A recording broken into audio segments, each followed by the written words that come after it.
Y vamos a ver a continuación, veamos algunos pasajes. Comencemos con Deuteronomio capítulo 4, para demostrar primero algunos textos del Antiguo Testamento.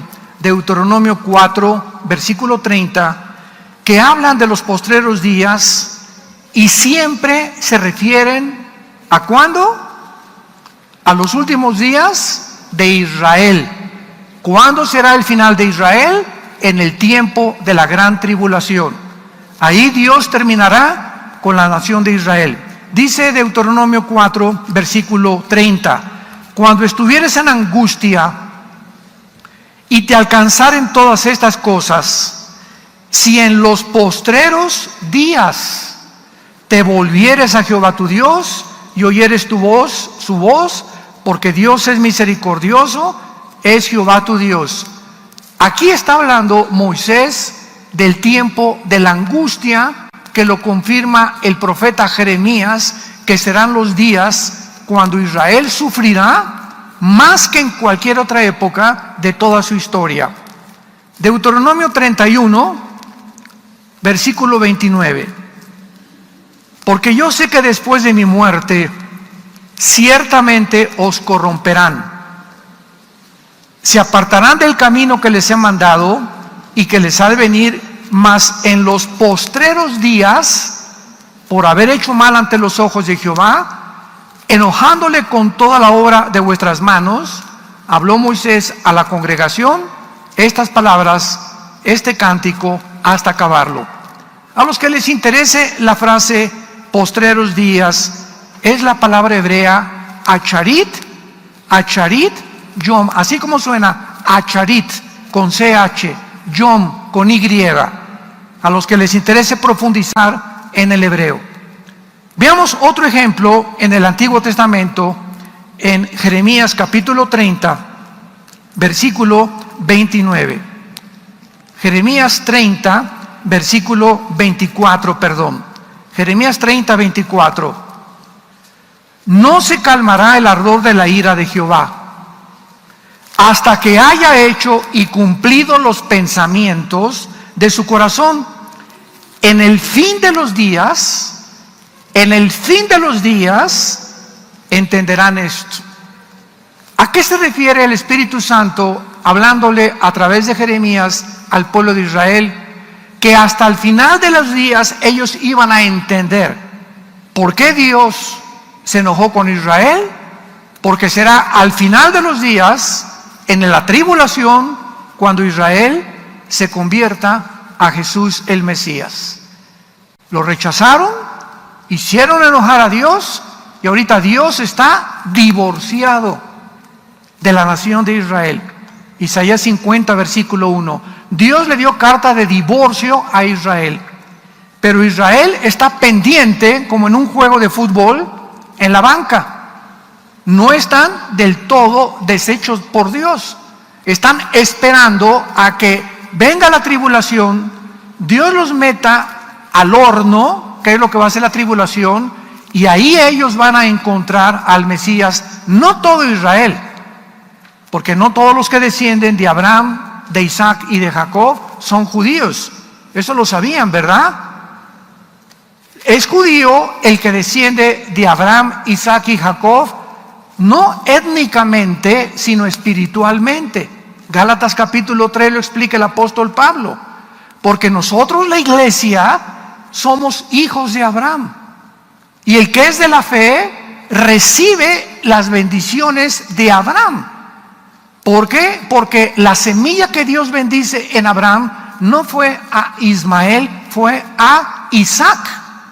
Y de Isaac vino entonces Jacob. Jacob tuvo las 12 tribus, de las 12 tribus Judá, a David, Salomón, y ahí viene toda la semilla. ¿Y quién es la semilla? Jesucristo. Entonces tú, cuando recibes a Jesucristo, eres partícipe de las bendiciones, porque si la raíz es santa, dice Romanos capítulo 11, y la raíz es Abraham, Isaac y Jacob. Ellos son los patriarcas. Y si nosotros fuimos injertados en el olivo natural, que es Israel, somos partícipes de la savia del árbol. Qué profundo está esto y qué maravilloso, ¿verdad? Entonces, no todos los que se llaman judíos, por eso es ridículo que haya cristianos que se pongan la kipá, que quieran guardar el sábado y que quieran hacerse judíos cuando ya lo somos. ¿Y por qué? Porque la palabra judío viene de la palabra Judá, que significa alabanza. Y dice Cristo a la mujer samaritana en Juan capítulo 4, Dios es espíritu y los que le adoran en espíritu y en verdad es necesario que le adoren. Y cuando nosotros recibimos a Jesucristo, al Mesías, comenzamos a ser los verdaderos adoradores, porque lo adoramos en espíritu y en verdad. Y de ahí viene la palabra Judá, de alabanza. Somos los que alabamos a Dios con el corazón, pero con el espíritu también. Muy bien, veamos ahora algunos pasajes del libro de Daniel, que es donde más se encuentran las frases en los tiempos del fin, en los postreros días, e insisto y enfatizo, todos se refieren al tiempo de la gran tribulación. Por ejemplo, vemos Daniel capítulo 2, versículo 28, cuando Daniel explica a Nabucodonosor el sueño. Hay un Dios en los cielos, el cual revela los misterios, y Él ha hecho saber al rey Nabucodonosor lo que ha de acontecer. ¿Cuándo? En los postreros días. Y aquí se vuelve a usar la frase Acharit Yom. Vean esto con cuidado. El rey tuvo una visión de una estatua con la cabeza de oro, los brazos de plata y el pecho, el vientre de bronce, las piernas de hierro y los dedos de los pies de bronce mezclados con barro. Y cuando el rey le preguntó a todos los discípulos de Walter Mercado, ¿verdad?, que en paz descanse, y a todos los astrólogos y ocultistas y videntes, la interpretación no la pudieron dar, porque el sueño venía de Dios. Pero Daniel, que se encontraba como jefe de los magos y de los astrólogos, enseñándole las cosas del Antiguo Testamento, le llamó el rey y le dio la oportunidad que Daniel interpretara el sueño. Y cuando Daniel interpreta el sueño, en todo el capítulo 2 de Daniel, le dice al rey: tú eres la cabeza de oro, que es Babilonia. ¿Quién es Babilonia en el siglo XXI?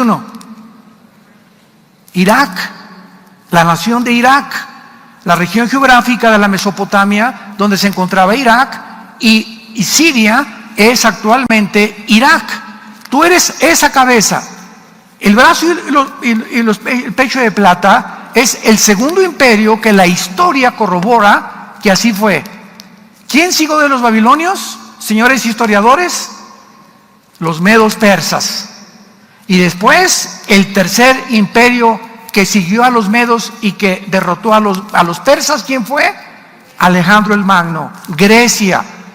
Y entonces Roma sigue de Grecia con dos piernas, porque el imperio romano se divide en Constantinopla y en Alejandría, en el oriente y en el occidente.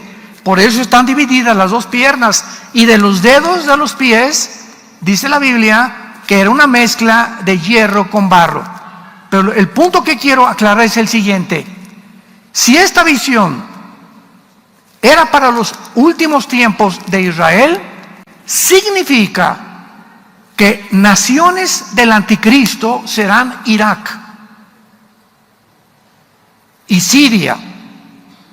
Los persas, que son Irán actualmente, en 1935 se le cambió el nombre de Persia a Irán. Grecia, o parte de la división de Grecia, cuando Alejandro el Magno muere, se divide en cuatro: Grecia, en Turquía, en Egipto, en Siria y en Grecia. Y finalmente el nuevo imperio romano, que va a resurgir, que representa los 10 dedos de la estatua de Nabucodonosor. En otras palabras, de acuerdo a este modelo, no existe un sexto imperio. Oiga, pero los ingleses abarcaron el imperio británico, fue tremendo, sí. y también España tuvo un imperio tremendo, los españoles, unas naves impresionantes, casi conquistan toda Europa, y también los otomanos, los turcos, ¿verdad? Y los musulmanes, 500 años casi del gobierno otomano, pero todos estos supuestos imperios, incluyendo a los nazis del siglo pasado, nunca Hitler se tuvo que unir con Mussolini en Italia, con los japoneses, y solamente Hitler conquistó Polonia, Austria, Hungría, algunas naciones de Europa. Los otomanos solamente se concentraron en el Medio Oriente, los españoles también. Nunca hubo imperios como los 4 imperios descritos en Daniel: el imperio babilónico, el medo-persa, los griegos y los romanos. Entonces, si solamente va a haber 4 imperios, no más. Aquí Dios, el modelo es el siguiente: los 10 dedos son el mismo imperio, porque descienden de las piernas del imperio romano, del 4.º imperio. Esto significa que del antiguo imperio romano, 5 naciones de Europa y 5 del Oriente se van a unir. Y dice Daniel 7, y de una de ellas, de una de estas 10 naciones, surgirá el cuerno pequeño o el anticristo. Y el anticristo viene de la región geográfica, no de Inglaterra, no de España, no de Italia, no de México ni de Metepec. El anticristo va a surgir de la región geográfica que perteneció en el Antiguo Testamento a la Mesopotamia, que era Siria e Irak. De esa zona surge el anticristo, de acuerdo a Daniel capítulo 8, pero no vamos ahorita a profundizar en eso. Pero esto es importante para todos ustedes. Veamos ahora Daniel 8. Daniel 8. Ojalá que estén aprendiendo algo. Versículo 17. Daniel 8, 17. Vino luego cerca de donde yo estaba, y con su venida me asombré, y me postré sobre mi rostro. Pero él me dijo, o sea, aquí Daniel enfrenta a un ángel de Dios, que le comienza el ángel a revelar a Daniel profecías del fin. Y entonces el ángel le dijo: entiende, hijo de hombre, porque la visión es para ¿cuándo? Todas las visiones del libro de Daniel son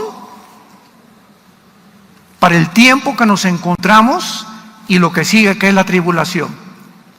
Pero antes de que Dios trate con Israel y cumpla las profecías que vamos a ver que se van a cumplir con Israel, Dios tiene primero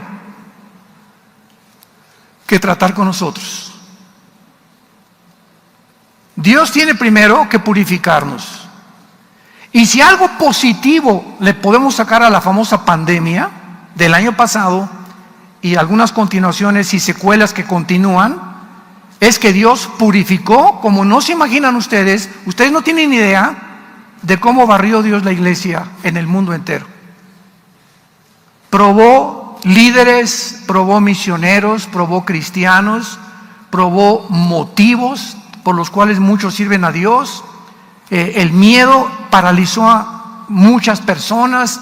El miedo te impide actuar, te desconcentra, no puedes pensar racionalmente por el temor. En fin, ¿verdad? Hubo una limpia. Dios pasó la escoba y el trapeador por las iglesias que se decían cristianas. Y ustedes no se imaginan, me decía Marcelo en Italia, Armando, aquí nada más en Italia, más de 27 iglesias cerraron. Ya desaparecieron, ya no existen. De nosotros, la mitad que teníamos no regresó. Están comenzando a regresar poco a poquito. Pero todo esto no es más que una limpia de Dios para purificar a los que no son, que de una vez se sepa quiénes no son.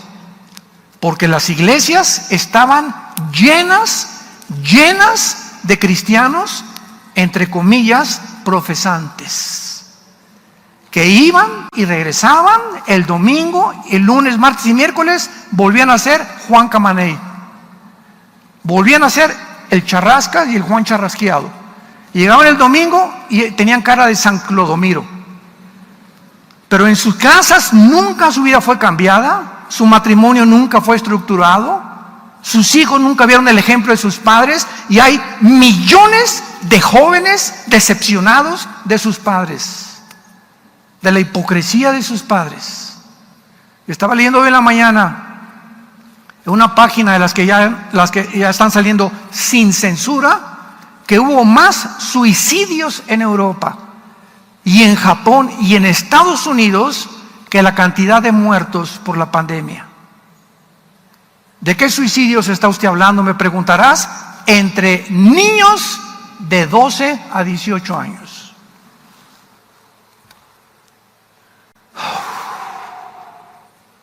¿Por qué no están en los medios de comunicación esta información? Adivínalo. ¿Por qué no está estas publicaciones? ¿Por qué hasta ahorita comienzan algunas páginas a sacar realidades? Porque la historia nos enseña que el hombre no aprende de la historia.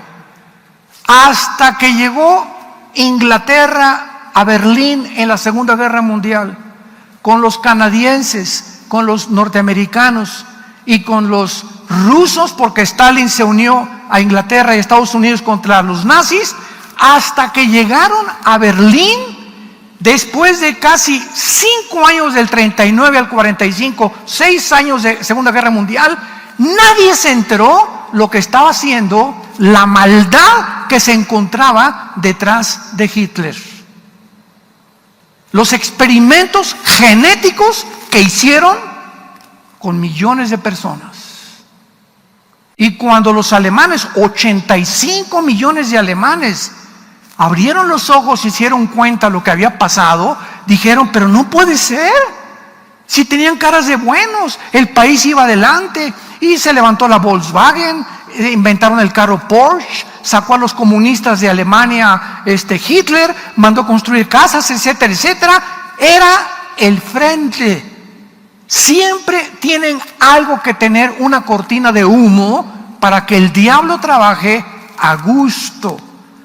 Y esa cortina de humo, ese frente que engaña a los millones de personas, porque así termina la Biblia, Apocalipsis 12, 8 al 10, el diablo que engaña al mundo entero. Si 85 millones de alemanes cultos, abogados, arquitectos, científicos, virólogos, epidemiólogos, fueron engañados, personas cultas, personas estudiosas, o sea, no solamente es de los, como decía Cantinflas, de los iletrados, el engaño, las personas más cultas, reyes, etcétera, etcétera, son engañadas, y en esta última pandemia lo hemos comprobado. Es increíble el engaño científico al que se cayó en estos días.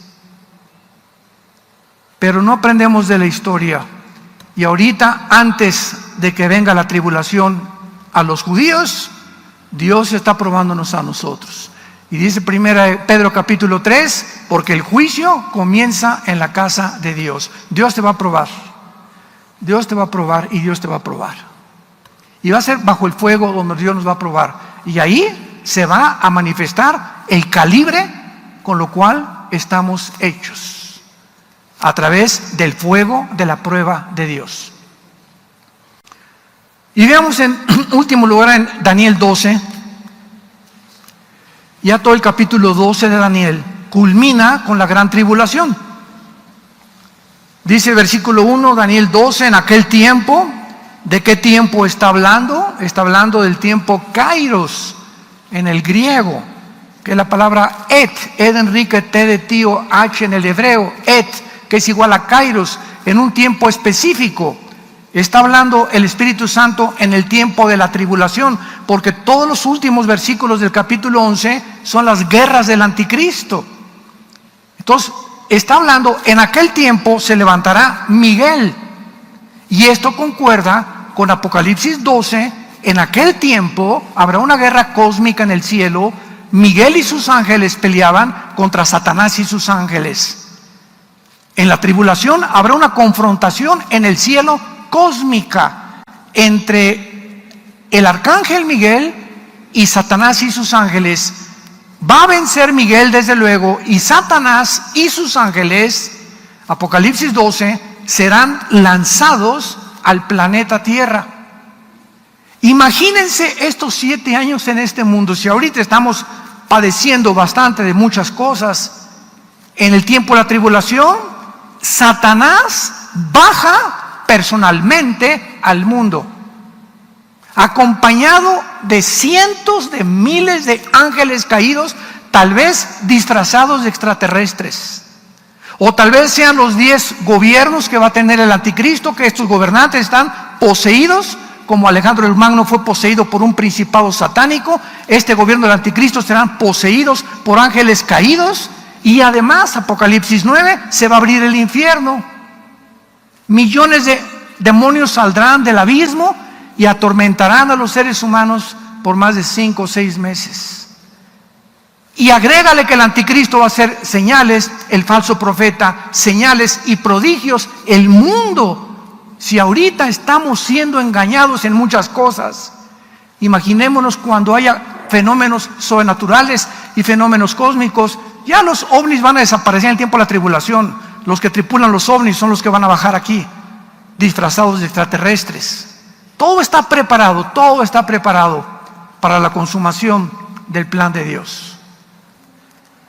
En aquel tiempo se levantará Miguel, el gran príncipe que está de parte de los hijos de tu pueblo.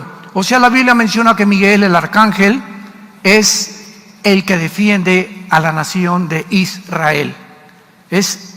Está designado y señalado por Dios para ser el defensor de Israel. Y dice, y será tiempo de angustia. ¿Cómo sabemos que es la tribulación? A continuación dice estas palabras: cual nunca fue desde que hubo gente hasta entonces. Nos damos cuenta por el lenguaje que jamás en la historia va a haber el problema, la angustia que va a haber en la tribulación. Y Cristo en Mateo 24, 21 lo confirma, porque habrá tribulación como nunca jamás, ni la Primera Guerra Mundial, ni la Segunda Guerra Mundial, ni los genocidios de Hitler, ni de Stalin, ni de Mao, ni de Mao Zedong, ni de Lenin.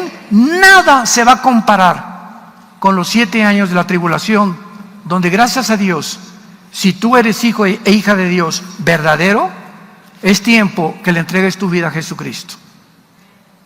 Porque se viene sobre el mundo como ustedes no se imaginan. Y dice aquí, entonces tu pueblo en aquel tiempo será libertado, todos los que se hallen escritos en el libro. Muchos de los que duermen en el polvo de la tierra serán despertados, unos para vida eterna y otros para vergüenza y confusión perpetua. Noten el versículo 3, los entendidos, que es la palabra en el hebreo sakhal, S-A-K-H-A-L, sakhal, los entendidos. ¿Quiénes son los entendidos? En este tiempo que estamos viviendo, ¿quién ha entendido lo que está pasando en el mundo? Nadie levante la mano. ¿Quién ha entendido? ¿Quién ha entendido? De todos los que nos escuchan, ¿quién ha entendido en estos últimos 16 meses, 18 meses, que detrás de todo se encuentra Satanás? No veamos a epidemiólogos, ni a virólogos, ni aquí, ni que organizaciones. 1 Juan 5:19, el mundo entero se encuentra bajo el maligno. Entonces, cualquier alteración en el mundo como la que hemos tenido, detrás se tiene que encontrar el príncipe de las tinieblas, forzosamente. Y si se encuentra detrás de los hombres son títeres nada más. Efesios 6:12, no tenemos lucha contra sangre y carne. No es la lucha entre nosotros, ni contra los nazis, ni contra ni contra tu suegra, ni contra tu vecino. Nuestra lucha es espiritual. Y si queremos no perder de vista que es una guerra espiritual a la que nos estamos enfrentando, la única manera de sobrevivir es de rodillas, nada más. Todo este tiempo, no me quiero afanar ni mucho menos, ¿verdad? Ni gloriarme, pero en todo este tiempo que ha pasado, nunca he estado más tiempo de rodillas en mis 43 años que llevo de predicar este mensaje. Este año cumplo 43 años de ministerio, 46 años de ser cristiano. En los 46 años que tengo de ser cristiano, los cumplo este año. Jamás me había movido el Espíritu Santo a orar tanto como en estos tiempos. Me levanto a las 3 de la mañana, me levanto a las 5 de la mañana, a las 11 de la mañana, después de la comida, a las 6 de la tarde, pero así siento que necesito estar con Él, con el Señor y con su palabra. Porque son los tiempos en que tenemos que entender. Dice uno de los salmos: gran entendimiento tienen los que aman y guardan tu palabra. ¿Quieres entender realmente y no quieres pasar desapercibido de todos los que van a venir como el diluvio y se los va a llevar a todos? Como dice en Mateo 24, ¿te acuerdas lo que dice? Como en los tiempos de Noé. ¿Y te acuerdas lo que dice? Y no entendieron. Siempre el entendimiento es la característica y la capacidad que el Espíritu Santo nos da cuando vivimos cerca de Él. Cuando este libro lo tienes en tu corazón, cuando día y noche meditas, lo lees, lo estudias, asistes a estudios bíblicos, lo guardas, lo memorizas, vas a entender qué está pasando. Y a los demás se los llevará la ola, como un tsunami, como en los tiempos de Noé. Los entendidos resplandecerán como el resplandor del firmamento, y los que enseñan la justicia a la multitud como las estrellas a perpetua eternidad. Pero tú, Daniel, fíjense la orden que el ángel le da a Daniel: cierra las palabras y sella el libro. ¿Hasta cuándo? ¿Qué significa esto, santos de Dios? Esto fue escrito hace 2600 años. 600 años antes de Cristo Daniel escribió, 600 años después Juan el Apocalipsis. Tenían que pasar 2600 años de historia para que nosotros que estamos viviendo en los últimos días o en los últimos tiempos de la iglesia comencemos a entender las profecías que confirman que nos encontramos en esta generación. Hasta en este momento estamos comenzando a entender las profecías del libro de Daniel, porque estaban selladas para el tiempo del fin. Dice el versículo 9: él respondió: anda, Daniel, estas palabras están cerradas y selladas otra vez hasta el tiempo del fin. Muchos serán limpios, emblanquecidos y purificados. Los impíos procederán impíamente, y ninguno de los impíos, ¿qué dice?, entenderá. Tú eres hijo e hija de Dios, o eres impío, o eres una impía. ¿Qué cosa sucede cuando una persona no entiende los caminos ni los pensamientos de Dios? Vives confundido. ¿Qué es la confusión? No chepo, ¿para dónde voy? ¿Chipacá, o chipallá, o chipayatlas? Esa es la confusión. No sabes qué camino agarrar. Te casas con la persona equivocada, compras el carro equivocado, compras la casa equivocada, no sabes cómo invertir tu dinero, no sabes en qué escuela vas a meter a tus hijos, no sabes cómo educarlos, vives así, ¿verdad? Porque no tienes dirección. Eso es lo que produce la confusión espiritual. Ya te vas con un muchacho, y ya te vas con otro, y antes de que te cases ya pasaste con 6 o 7 muchachos, o con 6 o 7 muchachas, porque no sabes cuál. Esa es la confusión que produce no vivir cerca de Dios. Los entendidos entenderán y comprenderán, pero los impíos continuarán siendo cada vez más malos. La maldad ha llegado ahorita en el mundo como no se la pueden imaginar. Los nazis parecen kindergarten con lo que está pasando actualmente en el mundo. Hay una maldad impresionante, un plan, un proyecto que está preparando todo para los tiempos en que aparezca el anticristo ante la humanidad.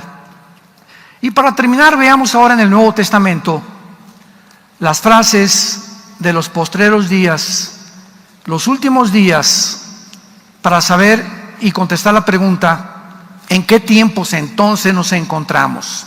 Vamos a entenderlo a continuación. En Hechos capítulo 2, Hechos capítulo 2, versículo 16 y 17, Pedro se encuentra citando al profeta Joel en Pentecostés. ¿Y qué dice Pedro? ¿Y en los qué? Y en los postreros días, dice Dios, derramaré mi espíritu sobre toda carne, vuestros hijos y vuestras hijas profetizarán, vuestros jóvenes verán visiones, vuestros ancianos serán sueños. Pedro está citando que desde que se inició la iglesia,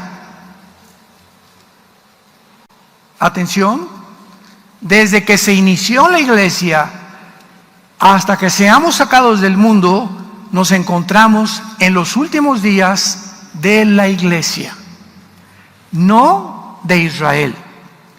Los postreros días, lo vamos a confirmar más adelante, comenzaron desde que el Espíritu Santo vino en Pentecostés hace 2000 años.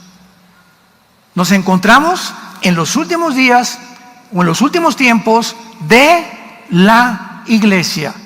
Vamos a confirmarlo. Vayamos a 1 de Juan capítulo 2, versículo 18. 1 de Juan 2, 18. Hijitos, ya es la última hora. Se tradujo el último tiempo. Y según ustedes han oído que el anticristo viene, así ahora han surgido muchos anticristos. Por esto conocemos que es, ¿qué cosa? Que nos encontramos, por esto sabemos, por la guerra tan impresionante contra el cristianismo, por lo que están haciendo y matando a los cristianos en el mundo entero, por la persecución que hay tan feroz en la China contra los cristianos y en otras partes, en naciones del norte de África, inclusive en Chiapas, en Oaxaca. No se imaginan ustedes, pero no lo publican. Nada, los medios de comunicación están ahorita, nada, y creemos que todo lo que sale en los medios de comunicación es verdad, y esconden todo aquello que no les conviene que nosotros lo creamos, porque estamos comenzando a ser manipulados para creer lo que ellos creen, actuar como ellos actúan y hacer lo que ellos hacen, y determinar que lo que es bueno para ellos, nosotros tenemos que aceptarlo como bueno. Lo que ellos consideran científico, lo tenemos que aceptar como científico nosotros también, sin darle oportunidad a otros científicos, ni a otros historiadores, ni a otras personas de que puedan hablar, porque si hablan, lo censuran. ¿Habías tú escuchado a lo que ha llegado el mundo? ¿Ya entendiste en qué mundo nos encontramos ahorita? Tú ahorita en YouTube, en internet, no puedes decir nada que contradiga a un grupo élite que tiene el control del 95% de los medios de comunicación, televisoras, radios, estaciones, control, películas, todo 95% de los medios de comunicación están en manos de 6 familias. 6 familias están controlando el mundo. Haz de cuenta, ponte un mundo así, y aquí están como dioses ellos, ¿verdad? Vamos a hacer esto, vamos a imponer esto, vamos a implementar aquello, etcétera, etcétera. Y ellos les están dando las órdenes a los gobiernos. Antes los gobernantes mantenían su soberanía nacional. Y si Guatemala tuvo una decisión, no, ¿por qué México la va a tener? Y si España tiene algo y crea algo, ¿verdad? Pues que lo crean los españoles, pero no nos contagien a nosotros. Pero ahora ya no es así. Ahora no son los gobiernos los que dictan los protocolos. Son 6 familias que le dictan a los gobiernos lo que tienen que hacer. Y es cuando nos damos cuenta, las palabras del fundador de los bancos, Rothschild, dijo Rothschild, el fundador de los bancos en Europa: el que tenga el poder económico gobierna el mundo. En este último año, este grupo triplicó sus trillones de dólares. Triplicaron con la pandemia trillones de dólares. Se volvieron multimillonarios.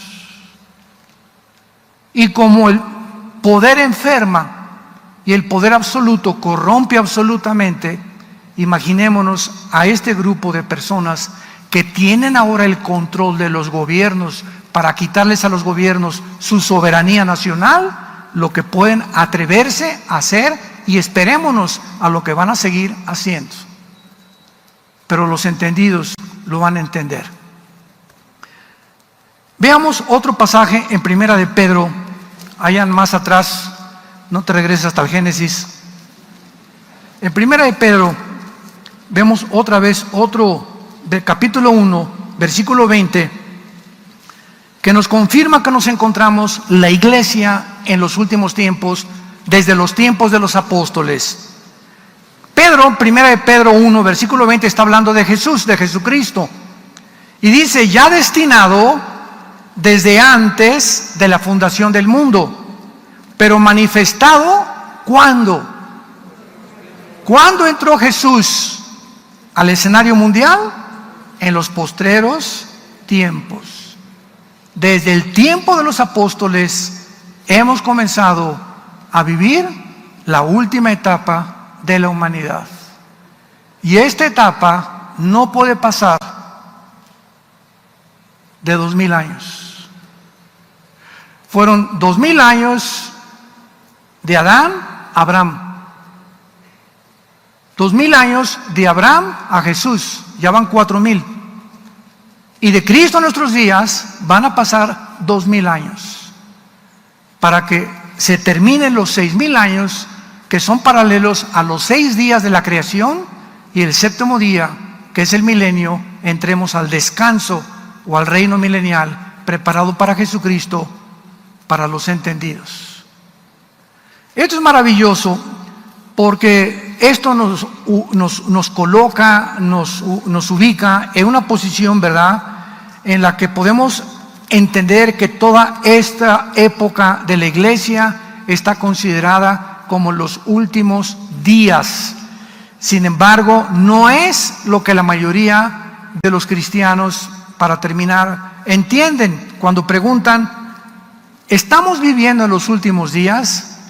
Entonces, cuando una respuesta bíblica es claro desde los apóstoles, pero cuando muchos cristianos hacen esta pregunta, no quieren decir eso. Lo que quieren saber es si Dios está cumpliendo las profecías prometidas para estos días en el tiempo en el que estamos viviendo. Y para contestar esta pregunta necesitamos ver rápidamente algo del Antiguo Testamento para que podamos corroborarlo. Por ejemplo, los judíos, o la historia para los judíos, consiste en 2 épocas. Los judíos ven la historia en 2 épocas, nada más. Una, la época presente, en la cual Israel continúa esperando al Mesías. Y la otra época para ellos comenzará cuando el Mesías venga y establezca su reino.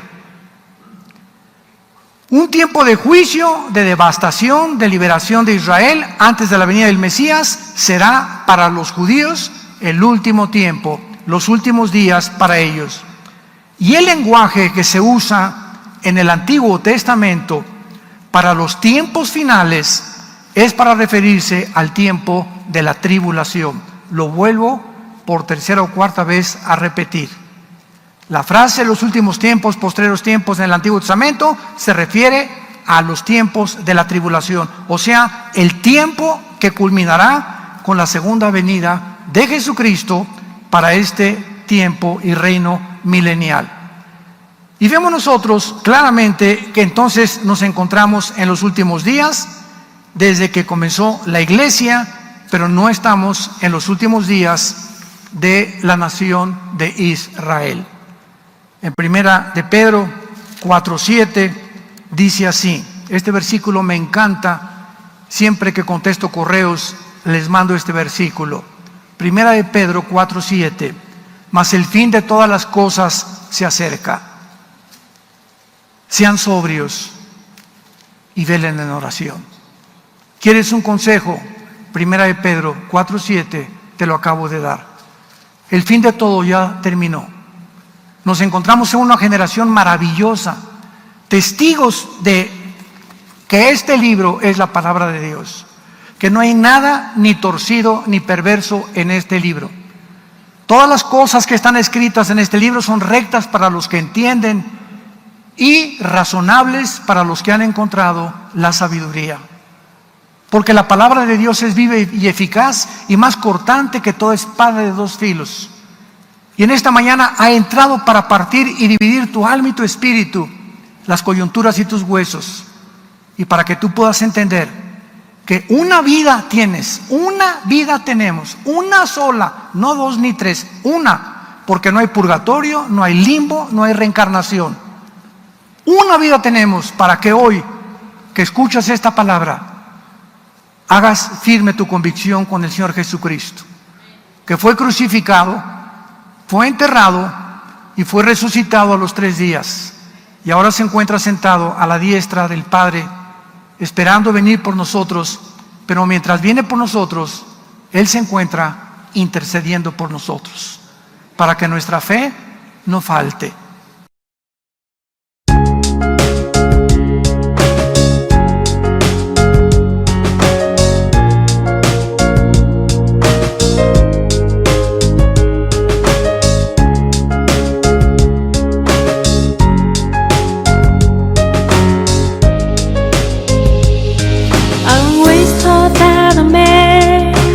Fall in love with, couldn't so be my best friend. I am glad that it's so it is. I am glad that it's so it is. You are my dearest friend, with whom I have never kept any secrets. You know me the way I am, and I know the real you, and that's what makes our world of love so special.